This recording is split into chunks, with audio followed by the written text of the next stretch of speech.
Na sétima série, todos zombavam de mim. Eu era socialmente desajeitado e naturalmente estranho, o garoto mais estranho da escola. Eu tinha alguns outros amigos como eu e gostávamos de ir à biblioteca na hora do almoço para brincar. Um dia, quando estávamos indo para a biblioteca, notei alguém entrando que eu nunca tinha visto antes. Foi extremamente estranho porque, como mencionei, todos zombavam de mim. Quando a escola inteira está intimidando você, você não esquece seus rostos ou nomes. Porém, esse garoto era diferente, porque até aquele dia eu não tinha ideia de que ele existia. Ainda mais estranho, todo mundo o conhecia. Enquanto durar essa história, vou chamá-lo de Mateus. Minha memória sobre isso é um pouco nebulosa, mas tenho certeza de que Mateus estava de muletas naquele dia. Ele pode ter perdido muitas aulas, o que explicaria por que eu não o conhecia antes. Há muita coisa que não consigo lembrar, mas nunca vou esquecer o que aconteceu naquela biblioteca aquele dia. Todo mundo estava rindo de tudo que ele fazia. Mateus era uma criança engraçada. Ele estava fazendo algum tipo de humor com as muletas e estávamos todos rindo. De repente, ele caiu no chão e começou a tremer. Presumimos que ele ainda estava brincando para a gente rir. Então, continuamos a rir e apontar para ele.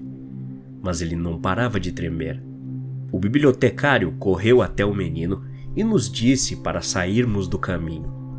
Eu não entendi o que estava acontecendo. Óbvio, naquela idade tudo era novidade e confuso para mim. Depois do almoço, tive aula de educação física e todos saímos da sala para fora.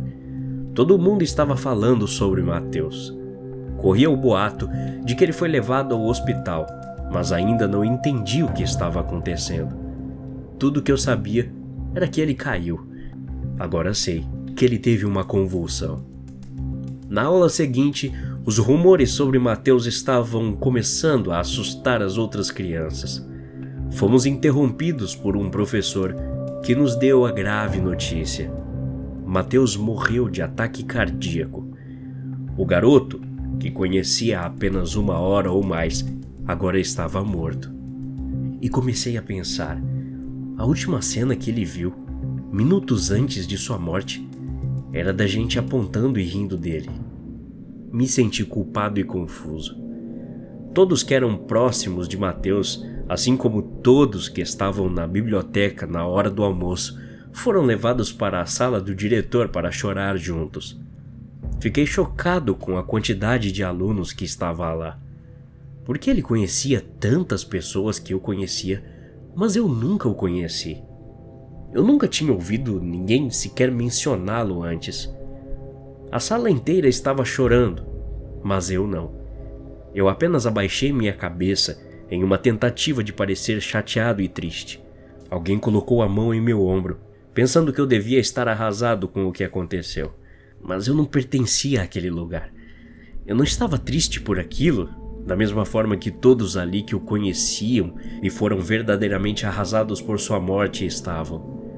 Tudo o que eu conseguia pensar era em Mateus tremendo no chão da biblioteca, enquanto eu ria e apontava para ele igual aos outros.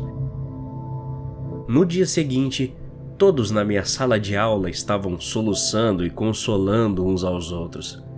Todos menos eu e o aluno que se sentou na minha frente. Foi a experiência mais surreal da minha vida. Posso estar errado sobre a memória de irmos para a escola nesse dia, mas me lembro vagamente que todos combinaram de ir para chorar e prestar homenagens em solidariedade ao menino. Afinal, todos o conheciam, menos eu. Eu sabia que Mateus estava morto, mas de alguma forma simplesmente minha mente não registrou isso corretamente. Sabia que deveria estar triste, que deveria chorar, mas não havia nada que eu sentisse. O garoto que estava sentado na minha frente, vou chamá-lo de Emanuel, se virou e olhou para mim com um sorriso nervoso. Ele também não estava chorando e por um momento nos conectamos. Ao longo do dia, percebi que éramos os únicos 2 alunos que não choravam naquele momento. Emanuel era o garoto mais legal e querido da escola. Por mais popular que eu descobrisse que Mateus era, Emanuel era ainda mais. Ele sempre foi gentil comigo, mesmo quando eu estava sendo incomodado por outras crianças. Ele ainda ria com elas, mas nunca as ajudou a me zoar. Achei que poderíamos nos tornar amigos, já que éramos as únicas 2 crianças em toda a escola que não choravam por aquele evento. Mas isso nunca aconteceu. Na 8ª série, eu ainda era tão perdedor e esquisito quanto no ano anterior. Não me pergunte por quê, mas fui a um dos eventos de dança da escola. Acho que meus amigos disseram que iam, mas não apareceram. Não lembro bem. Isso pode explicar por que eu estava seguindo um grupo de alunos que não eram meus amigos. Eles eram todos das minhas aulas de reforço, e Emanuel estava com eles. Então me senti um pouco mais aceito. Emanuel era o único com quem eu me sentia confortável para conversar. Continuei trazendo à tona uma situação em particular engraçada que aconteceu na aula naquele dia, já que não conseguia pensar em mais nada para dizer que me fizesse enturmar. Emanuel ria de forma bastante convincente. O grupo continuou andando pelo evento casualmente, e eu fui atrás deles. De repente, eles começaram a correr. Então eu corri também. Eles correram para fora do ginásio e pelos corredores, enquanto eu os seguia cegamente. Achei que estávamos apenas nos divertindo, mas então ouvi Emanuel dizer algo como: "Ele está vindo!" Acontece que eles estavam fugindo de mim. Mais tarde naquele ano, Emanuel morreu de um aneurisma cerebral. Eu fui o único que não chorou. Essa história que você acabou de ouvir é real, e a lenda acerca dela é que foi escrita por um jovem internado desde muito novo em um instituto para doentes mentais. Ele foi considerado sociopata e suas histórias ainda tentam ser compreendidas pelos profissionais. Até a próxima. Obrigado.